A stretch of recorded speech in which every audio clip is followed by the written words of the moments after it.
Welcome to Wine Library TV. I am your host, I don't know why I did that, Gary Vaynerchuk. And this, my friends, is The Thunder Show, aka WLTV, the internet's most passionate wine programming. And we have a tremendous show on board for you today. I'm extremely excited about this subject matter. I get to fool around with some different kinds of wines, and I'm really excited about this. This is going to be a great show. What we did was we put together a show of 4 wines on paper and thought. Of course, we've not had these wines yet, so I could be totally wrong, that go great with vegetarian food. A lot of people watch this show, and I always talk about this would go great with steak. This would go great with live cow. Bite a kangaroo in his ass and drink this wine. You know, raw venison, wild boar. And I feel like I'm leaving out a whole population who are eating better, smarter, livelier, healthier, right? Come on. Clearly you are a vegetarian. Yeah, clearly. And so I'm really excited. We got some falafel balls and some hummus, which I'm always enjoying. A little pita with hummus, Mott. That's always fun. And, you know, some tahini over here sauce. And the baba ganoush is in the house. And salad. So, you know, these are great. Mott, have you ever had a falafel ball? Falafel's great. These are great. So, what wines go with vegetarian types? This is the Mediterranean kind of vegetarian meals here, and I picked 4 wines that I think are going to go really well. So, really excited to do the show today. Before I start, I'm going to give a huge shout out to the New York Mets, who I think pulled off a huge Major League Baseball coup. I'm sure all the Mets fans out there are thrilled with getting baseball's best pitcher. Amazing, amazing job. And Mott, I need you to link it up, because I want to give a huge shout out to the Washington Post, who wrote a beautiful article, which I happen to make a cameo in. So, Mott, link that up, and that's going to give people an opportunity to read a nice story. Pretty cool stuff. Very, very cool, actually. So, that was really cool. Got a lot of emails about that today. All my friends and peeps and maniacs out in Washington, D.C. were thrilled about that. And I'm pretty darn pumped to taste some wine today for you. So let's do that, because that's what I do for a living now. Turkey flat. Mom, what do you do for a living? Oh, when people ask me, I drink wine in front of a camera and have maniacs. What do you do? It's pretty cool. I have a title now. That's right. Video producer. Oh, you do, huh? You gave it to me. I'll give you more than that. You're better than that. You're a great, great guy. That's a better title. Turkey Flat, 2007 Rosé. Really interesting wine. 62% Grenache, 22.3% Shiraz, 9.7% Cabernet, and 6% Dolcetto. 16 US dollars. 90 points J. Miller, and just gorgeous rosé color. I mean, this is cool, right? I had to do that. That was fun. Am I going to get the... You know, this is the problem with what I just did. I already get 1,000 goddamn emails a day, and right now I just got another 10 saying, "You waste wine, you jerk." I really apologize, but you know, I'm just, you know, you had a long day today at work. You know, I'm a lunch hour kind of guy, a long day after work. I'm trying to bring some happiness, aka thunder, to the world, and so that was kind of cool. I thought that looked cool. Mott, was that cool? It was cool. Was that like Cobra Commander cool?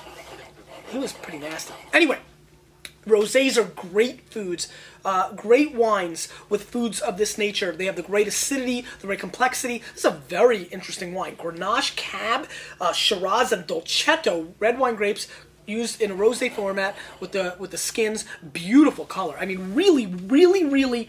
I mean, this is just gorgeousness. I mean, you know, this is like, you know, if I was still on the dating market, I'd ding dong, here you go, instead of roses. It's that pretty. That's a good way to start a date, huh? You guys need to use that. CKCs, seriously. Ding dong. A nice glass of rosé. See you know, her dad looking at that. Yeah, it's over right there. Sniffy sniff time!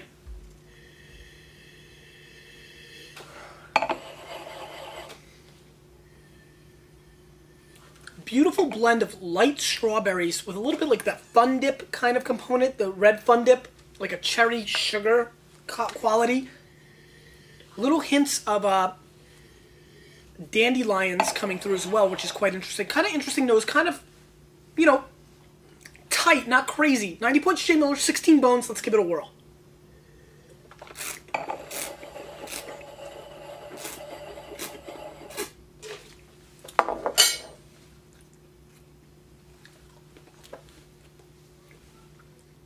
I love cucumbers. I love pickles more, man.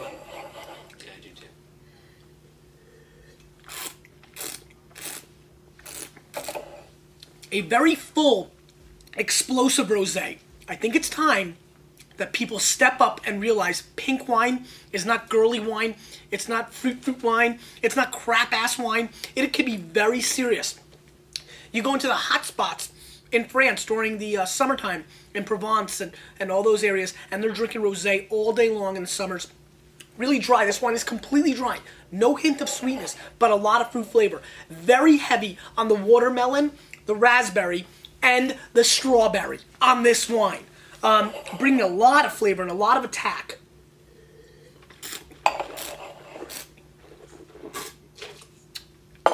Great weight, great complexity. I gotta be honest, I was going into this kind of like, I remember having a turkey flat rosé, maybe about on Wine Library TV or not too long ago, that I didn't love. This, on the flip side, is extremely good. 16 bones, kind of pricey, but to me this is a 90-point rosé, and far more excited than the lovely rosé we had with the lovely Sophia yesterday, you know, from Switzerland. No comparison. And a quarter less, I mean, 24 bucks, 16, a third less the price. So, very good effort. I think Jay Miller nailed this on the head. This is a 90-point wine and an exceptional rosé, an absolute delight with vegetarian fare, and an awfully good start to this show. I'm pretty pumped up. That was really good. Like, really good. Let's move on. Vinam from Africa. Vinam, Africa, I like that. Vinam, South African Chenin Blanc. This wine rolls in at $8.50, and I'm absolutely huge fan of Chenin Blanc. I think it's got big potential, especially from South Africa. In the U.S. market, I think a lot of you... I'm sorry, I can't help it. It's like freaking fun. Oops. I think a lot of you need to seriously consider drinking a lot more Chenin Blanc. I think these are wines that bring a lot to the table, very crisp, very clean, very hot in the late 70s in the U.S. market. Kind of totally fell off, ripped up, planted for Cabernet and Chardonnay, and that's how it rolls. Now, it's made a really interesting resurgence in South Africa, and they come in at very fair prices, $8.50 on this wine, and some really interesting stuff going on. Nice color.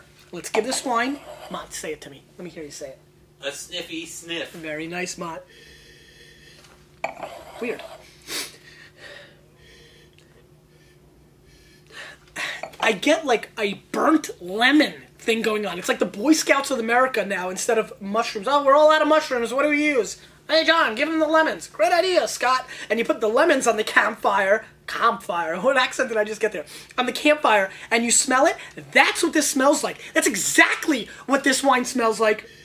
It smells like burnt forest fire, campfire-ass, not forest fire, burnt campfire lemons. Very interesting and very distinct on the nose. I like it. Little hints of grapefruit sprinkled on as well. Like the one kid got a grapefruit. Like we gave out lemons to everybody. Hey, Ma, take the grapefruit. Let's give it a whirl.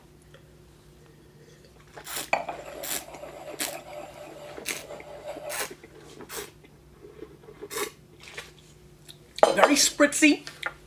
Nice pineapple juice kind of component coming through, which I like. A little bit of like a pine cone. If you've ever bitten a pine cone, I've got that kind of fascination going on in my palate right now. Lemon peel, once again, very present. You drank the espresso, you got the lemon peel, you're kind of looking at it, you're like, nah.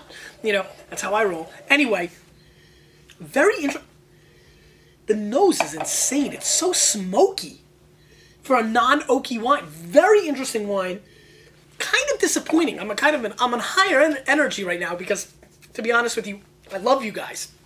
And I have an awesome question today, and there's some stuff going on. But this is a very intriguing wine. I like a lot of things about it, and then ultimately I don't like it. It's like, you're hot, you like sports, you're cool, you don't bother me, but I don't like you. It's weird like that, you know what I mean? That's what's going on with this wine. It's got a lot of the characteristics that I think I like, and I don't like it. And what the heck is that, Mott? That's pretty interesting stuff.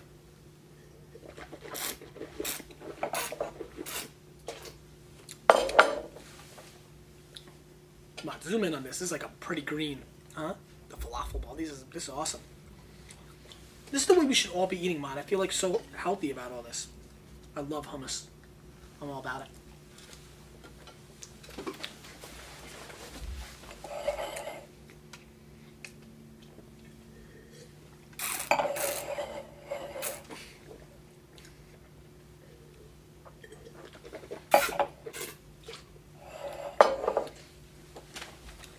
the wine was actually better. I like how the acidity shot up dramatically and got into that, you know, I love that. Why am I so fascinated by razor blades under a tongue? Where did I see that? Anyway, this wine is serviceable, like Mark Lemke. You know, it's just like a serviceable little wine. I'm going to score it 86 points. It doesn't blow me away, but I'm going to tell you something. For $8.50, it's far from a Paz. You know, it's just kind of a but it's a very solid bottle of wine that isn't doing too much that excites you, but it's there. It's serviceable. I mean, it's really the best way I can really describe it. If you're looking for a crisp drink, if you've never had Chenin Blanc and you want to spend under a $10 bone, then this is a wine definitely to seek out. There probably are better Chenin Blancs. We're going to have to do a South African Chenin Blanc thing. We're going to have to set up a Chenin Blanc tasting for South Africa, because now I'm intrigued. Let's move on.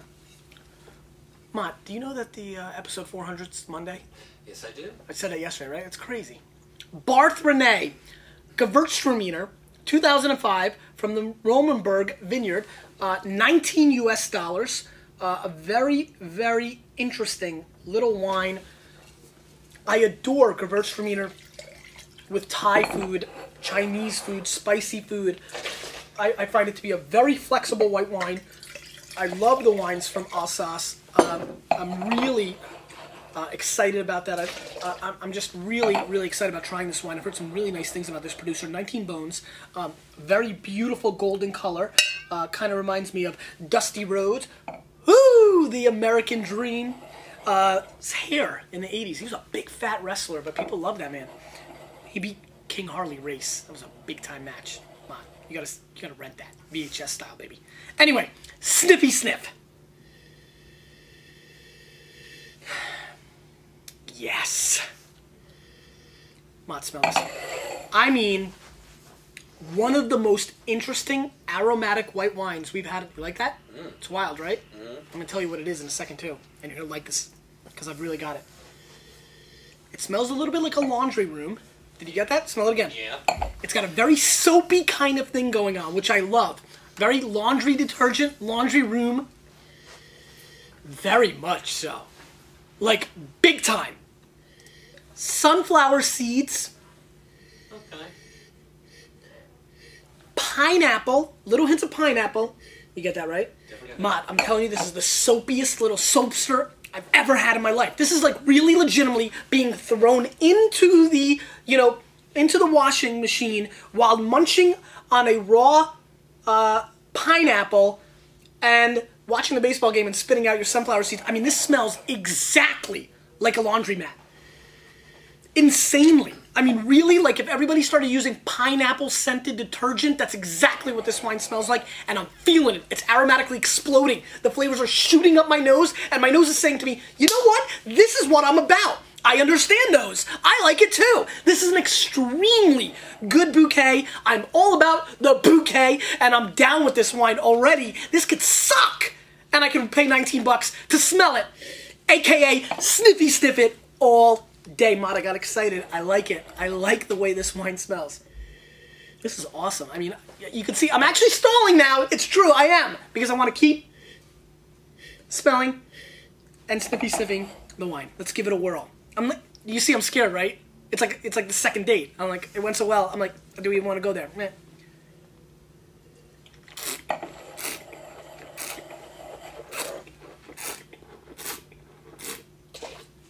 You have to try this. You're going to love it. This is a significant level of sweetness. It's just beautiful. Very razor sharp lemons squeezed into thin, not so good honey, but that's what's giving you the flavor. It's got a very viscous style. I feel like if I stick my finger in it, it's going to be sticky. Little sticky stick. Extremely flavorful. Great apple core flavors coming through as well. Little hints of pineapple juice. What's left over in the can from the canned pineapples coming through. I know you're tasting that. That's like on point.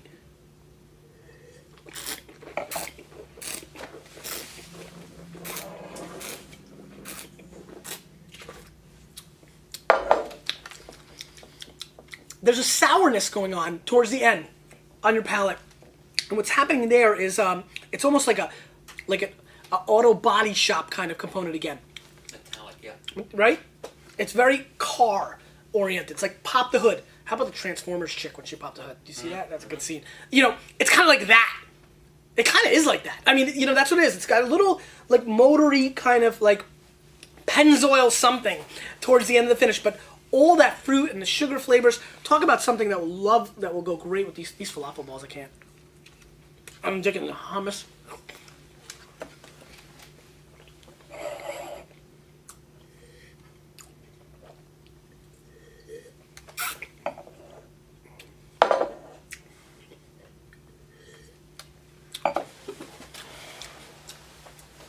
What, you're the only one that can relax after a long day of work? This is some good stuff. That's killer. What a very good Gewürztraminer. Very impressed. Please, if you have not started drinking Alsatian white wines, please put them into the rotation. Please, kick it into your rotation because they're some of the most interesting, exciting wines. This was a home run for me. Let's score it 91 plus. Flip the $19 price tag on it.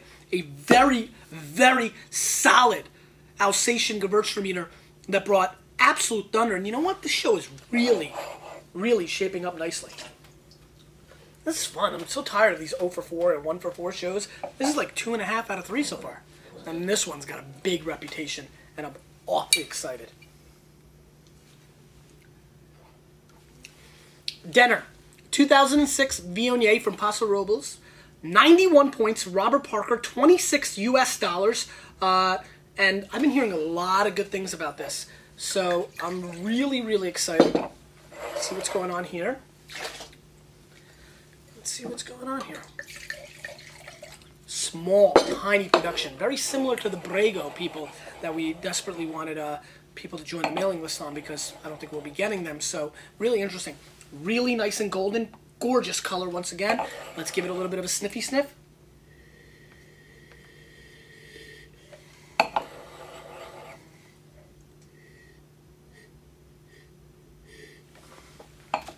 Heavy on the lime on the nose. Little hints of sugar cane. I'm also getting a lot of sunflowers coming through. You know those big ass sunflowers? Those are really awesome. They're cool, right? Yeah. You like them, right? Mm-hmm. Dudes like sunflowers for some reason. Like more than they're just interesting. The gas station down the corner over here. Sells them? He grows them. Yes, he does. You're right. Good call, Mom. Very interesting. I get little subtle hints of almost like passion fruit. Little kick of papaya on the finish, which I'm really enjoying. Interesting. Very, very pretty. I just love Viognier. Again, another white grape varietal that a lot of people need to recognize. This is 26 bones, so this is far from, you know, inexpensive or value-driven. But, you know, it's fun to be honest with you, I desperately wanted to try this wine. I've heard so many good things. Let's give it a whirl.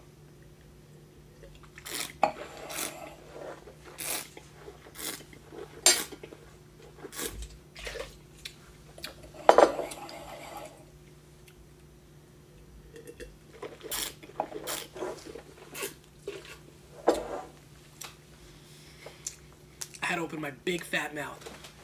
It's too hot. You know, it's a very good Viognier, and the only thing I'm tasting right now is alcohol. It's ripping through my palate. I'm actually uncomfortable. Give me 1 second. I'm going to change my palate. Awesome. Can you see that? No, right? Oh, awesome. What is the alcohol content? 15.0. And it's coming through. And, you know, you're allowed a little leeway, and I bet you it's higher than 15.0. The wine's too hot, and, you know, everything else that's going on, it really almost doesn't matter. Again, just completely taken back by the heat. There are some nice flavors that we talked about. I'm really enjoying the passion fruit component on this wine.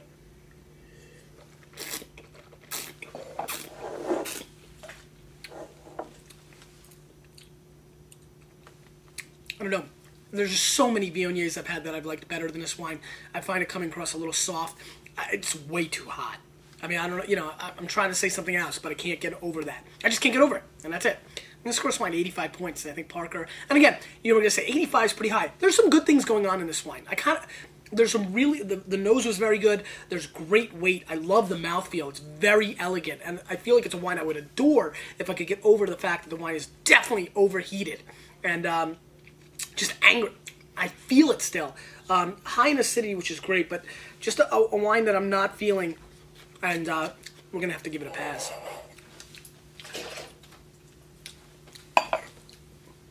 Showed this the other day. We're going to be giving away a few, maybe more than a few, Apple TVs. So you at home, I think it's like $200-300. So you at home can watch the Thunder Show on your HD TV or on your big screen or your flat screen. These are really awesome. You know, Mott, they're making that change. They might have made it already. I'm a little bit behind. We do, and as a side note, we format TV in HD. Specifically for Apple TV. That's right, we do. So we're going to be giving these away. We're going to start by giving these away next week. Next week is Monday. Monday is the 400th episode. On the 400th episode, I'm going to ask you to participate in the 400th episode Wine Library TV Spread the Thunder contest. Spread the Thunder. Let's think about that. Getting other people to check out the Thunder Show. Telling peeps about the Thunder Show. Very tough if you've done word of mouth. And many of you have already done much spreading. I'm sure today, Washington Post, there's a link. Forward to friends. A lot of you will do that. I get it. But we're going to look for people to make a video or make a blog post on what they did on Monday when we air our 400th episode to spread the thunder.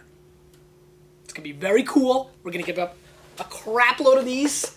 It's going to be awesome. And so today's question of the day is, are you going to participate on Monday's Spread the Thunder? And if so, what are you going to do? And now people are going to be like, I don't want to give away my secret. But don't worry. If you do something and you post and you make a video or a blog post, you will be eligible. Look what this is, my friends. This is a very interesting wine you might be familiar with. It caused a lot of hoopla. One of the highest rated wines on Wine Library TV history. I gave it 97 points the other day.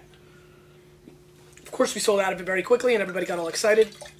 We are desperately trying to get more. I think it sold out throughout the whole country. People got crazy, which is stupid flattering. But we've been talking about how wine acts. And so this wine has had a cork in it for the last Friday, Saturday, Sunday, Monday, Tuesday, 5 days. And we're going to evaluate this wine for you as a special added bonus. Extra footage right now on the Thunder Show on the Polo by Sagrantino Pagliario. I'm very excited about trying this wine in this state. Let's see what's going on. Snippy snip. Awkward. It smells like chicken. It smells like chicken.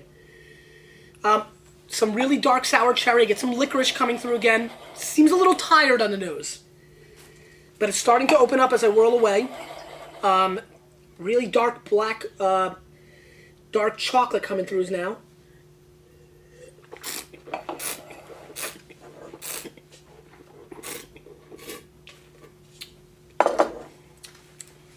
Yeah, it's starting to fall apart a little bit. Still very interesting. The sour cherry is quite interesting. Little hints of black pepper. I get a little cinnamon component that I kind of don't remember from before, which I find kind of interesting.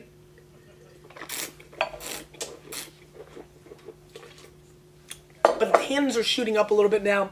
It's a little bit more disjointed. And I feel like, oh darn, 2 more days earlier, and it could have been real interesting. So, you got to drink it when you love it. What this tells me, and what I would do is, now I got to really test it after 1, 2, or 3 days. But I thought it'd be a lot of fun to taste in front of you. I'm really disappointed. I thought it would be holding up a little bit more. But 5 days, 6 days is a little bit of a tough time for a wine like this. Again, cellaring for 5 to 10 years. It's still showing a lot of character, but not the oomph after the bottle. But, I expect that. Even some of the best wines after 2 or 3 days really start falling apart. I'm satisfied with this show, Matt. I miss the Vaniacs. Do you miss them? Big show tomorrow. Got something up my sleeve. You, with a little bit of me, we're changing the wine world, whether they like it or not.